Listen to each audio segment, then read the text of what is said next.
For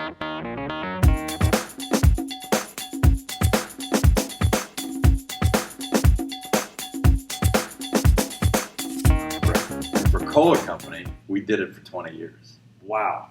Right. That's amazing. Yep.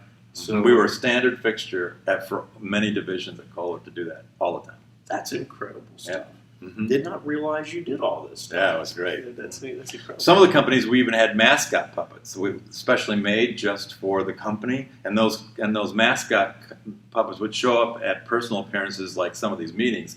But then the mascot, because we own a marketing firm, they would also write newsletters for the distributors or whatever. They would send memos out from the puppets all the time. We would have audio tapes. The puppet and somebody from Kohler, like for instance, would be at a roller coaster, all these, because it's like radio, you could make all this stuff up. And they would make audio tapes that always had a serious message, but they were also very funny. So everybody listened to them, everybody. And then eventually we went to video. So we did it for 27 years. We did that. That's incredible. Mm-hmm. And the amount of creativity for that. So you are very good at writing material. Well, and my wife Leslie helps me write, because we had at one time we were doing 12 different newsletters for different companies, all edited by fictional characters, puppets. So I couldn't do it all alone.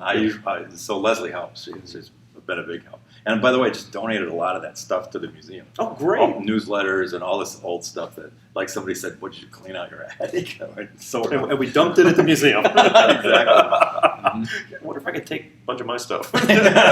They wouldn't want that. So now, let me ask you: when you were doing trade shows, can you talk a little bit about?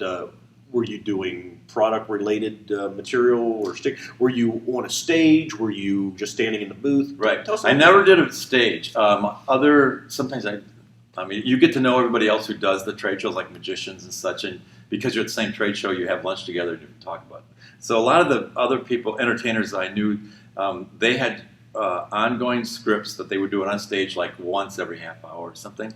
I only did that with Kohler at outdoor shows. We had standard scripts where the puppet would talk about engines, Kohler engines, to service distributors, two from Kohler that I got to be very good friends with, and we'd write the scripts together, and Chip would, entertain and ask questions that the audience would learn from.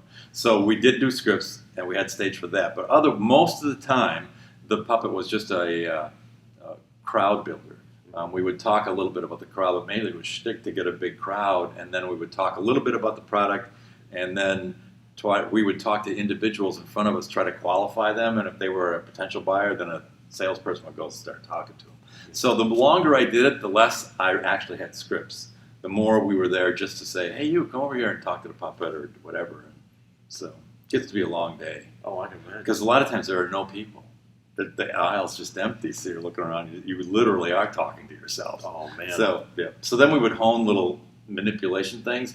Bill DeMar was a pretty close friend of mine. He taught me a lot about manipulation, but I honed everything he told me at trade shows just to entertain myself, because there was nobody around, so you could just practice.